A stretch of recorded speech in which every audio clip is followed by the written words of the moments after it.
महाराष्ट्र के एक छोटे से गांव चौंडी में 1725 में जन्मी एक साधारण सी लड़ढक्की, जिसे दुनिया ने रानी अहिल्याबाई होलकर के नाम से जाना।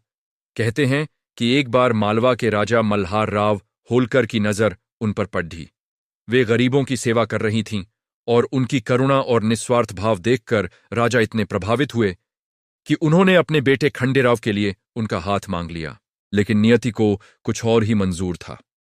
अपने पति और ससुर के गुजर जाने के बाद अहिल्याबाई अकेली रह गईं, पर उन्होंने हिम्मत नहीं हारी। उन्होंने मालवा राज्य की बागडोर संभाली और अगले 30 सालों तक ऐसा राज किया जो इतिहास में अमर हो गया। उनका दरबार हर किसी के लिए खुला था, जहां कोई भी आम इंसान अपनी फरियाद लेकर आ सकता था। उन्होंने जात पात के भेदभाव को मिटाकर सबको बराबर का न्याय दिया। वे सिर्फ एक कुशल शासक ही नहीं, बल्कि एक बहादुर योद्धा भी थीं, जो खुद अपनी सेना के साथ युद्ध के मैदान में उतरती थीं।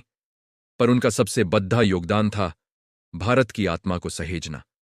वाराणसी का काशी विश्वनाथ मंदिर, जिसकी सुनहरी चमक आज भी आस्था का केंद्र है।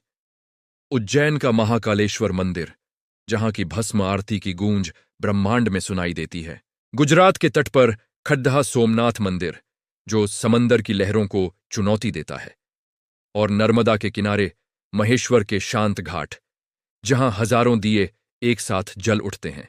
इन सभी पवित्र स्थलों का पुनर्निर्माण करवाकर उन्होंने सिर्फ पत्थर की इमारतें नहीं, बल्कि भारत की आध्यात्मिक विरासत को बचाया। अहिल्याबाई होलकर का जीवन हमें सिखाता है कि करुणा, साहस और सेवा का रास्ता ही इंसान को महान बनाता है।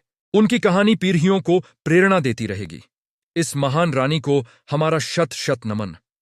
अगर आपको यह कहानी पसंद आई तो वीडियो को लाइक करें और हमारे चैनल को सब्सक्राइब करना न भूलें। धन्यवाद।